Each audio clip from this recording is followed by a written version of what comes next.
The reference is John chapter 10 verse 30. When this verse is quoted, that Jesus said, I and my Father are one. The verse is there in the Bible. You can't contradict that. I'm asking, what is the context? You have to open the book. Without opening the book, you'll never be able to give you the context. Now let me give you the context. You see, the context is starting from verse 23. It says, Jesus walked in Solomon's porch in the temple of Jerusalem. Then came the Jews round about him, means they surrounded him, and said, how long does thou make us to doubt? If thou be the Christ, tell us plainly. They are alleging that he's talking ambiguously. He's not putting forth his claim clear enough. That's a charge, a false charge. Because we know he didn't speak ambiguously. He put forth his claim that he is the Christ, he is the Messiah. But the Jews want to pick up a fight. They didn't like his preaching. Him calling them, you generation of vipers, you whited sepulchres, you wicked and adulterous generation, you fools, you snakes. Would you like to hear people addressing you like that? And the Jews were not a people to forget in a hurry. So they find the man alone, they surround him, brandishing finger in his face. Come on, tell us. Why don't you tell us? They want to pick up a fight with him so they can work themselves into a frenzy and give him a good bashing. Get their own back. So Jesus says, I told you, and you believe not. The works that I do in my Father's name, they bear witness of me.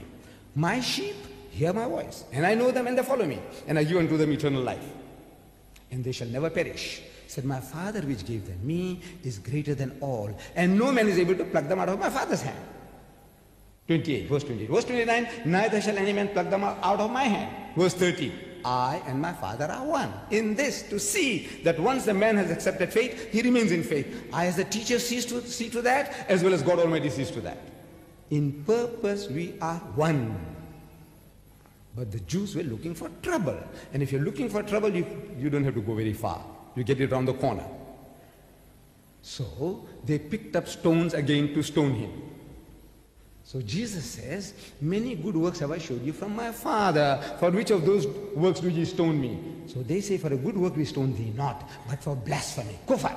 Because that thou being a man makest thyself a God. You are a man, you're claiming to be God. There's another false charge. First false charge was that he was talking ambiguously. Now another false charge that you're claiming to be God. That's the Jews alleged. The Christian agreed with the Jews. They said he did make such a claim, but he was entitled to it.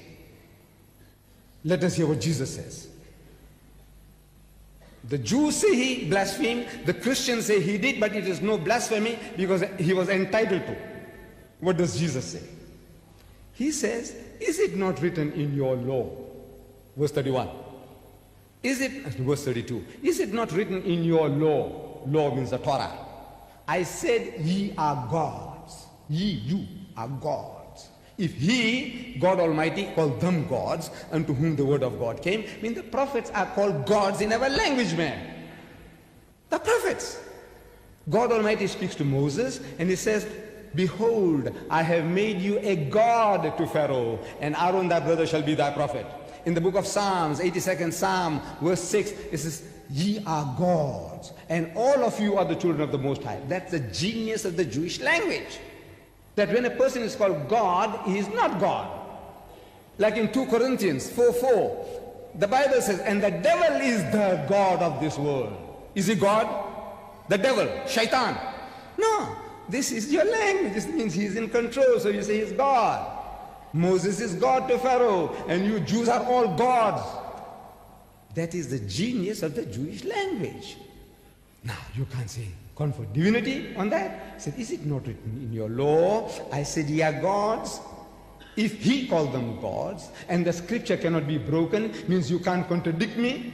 Say ye of him whom the Father had sanctified and sent into the world, that thou blasphemest, because I said, I'm the Son of God, which is nothing, man. God has got sons by the tons in our community, in our language. Why are you trying to find fault with me when I'm only saying I'm the Son of God, when others are called gods?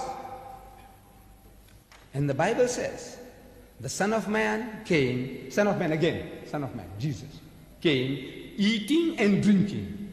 And they say, behold, a man gluttonous and a winebibber. This is Jesus, words of Jesus. That this is what the people are saying, that you are a gluttonous eater and a wine bibber.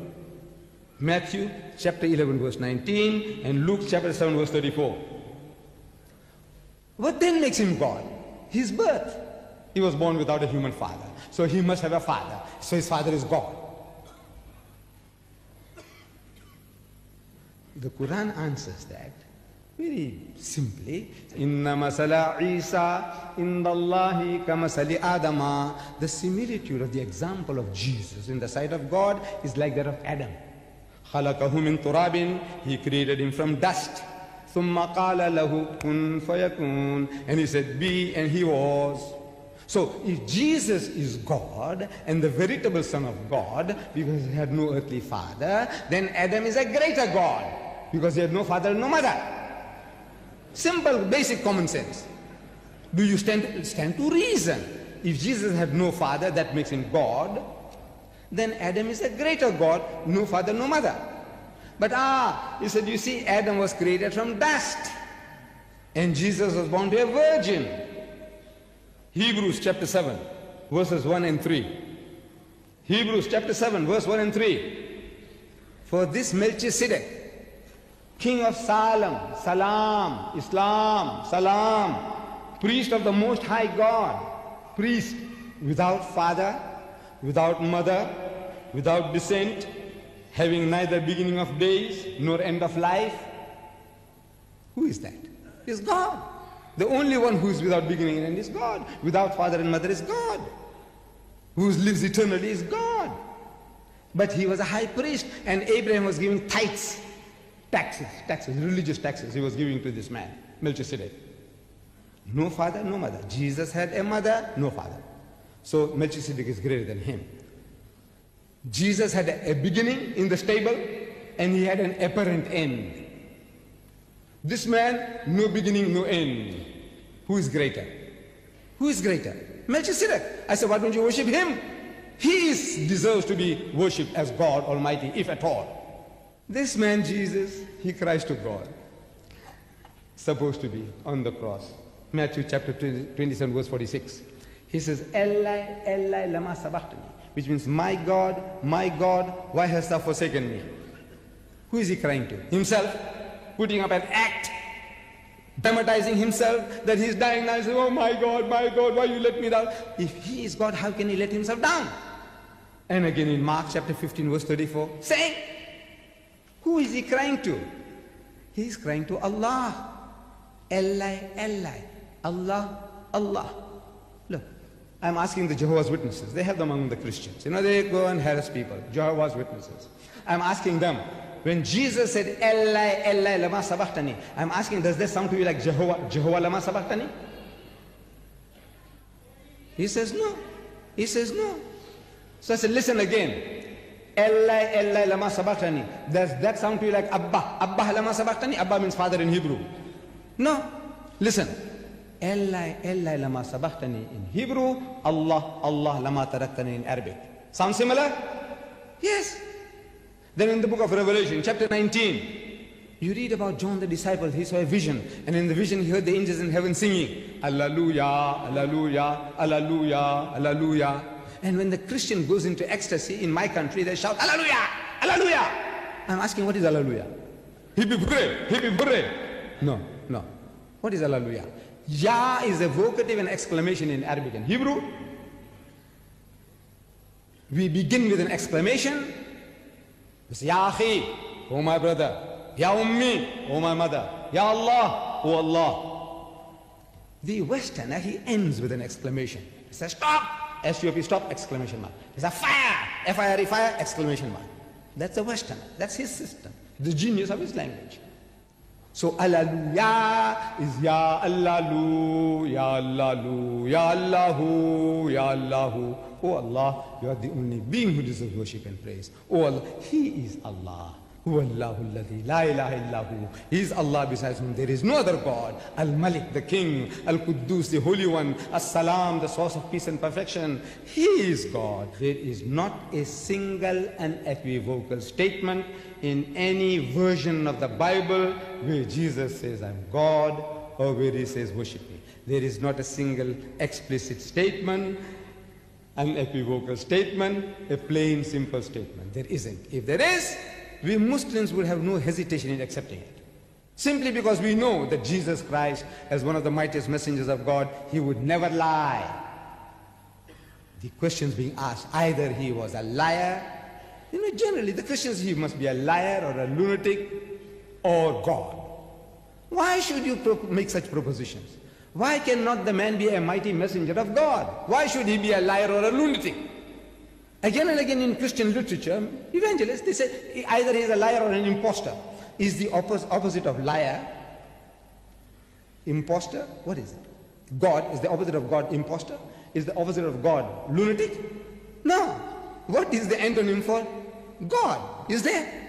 How can you say this or that, this or that? Why can't he be what he claims to be, that he is a messenger of God? And as such, follow him. He says, he is not of me who does not take his cross and follow me. Take up your cross and follow me. If you follow me, you will get eternal life. Listen to him, you hearken to him, what he says, what he teaches, and that is salvation. If you don't do that, verily, verily, I say unto you, except your righteousness exceed the righteousness of the scribes and the Pharisees, ye shall by no means enter the kingdom of heaven. There is no heaven for you unless you are better than the Jew. And you can't be better than the Jew by not keeping the laws and the commandments. Listen to him, follow him, and if you follow him, you can't help being a Muslim. Wa akhiru da'wana alhamdulillahi rabbil alamin.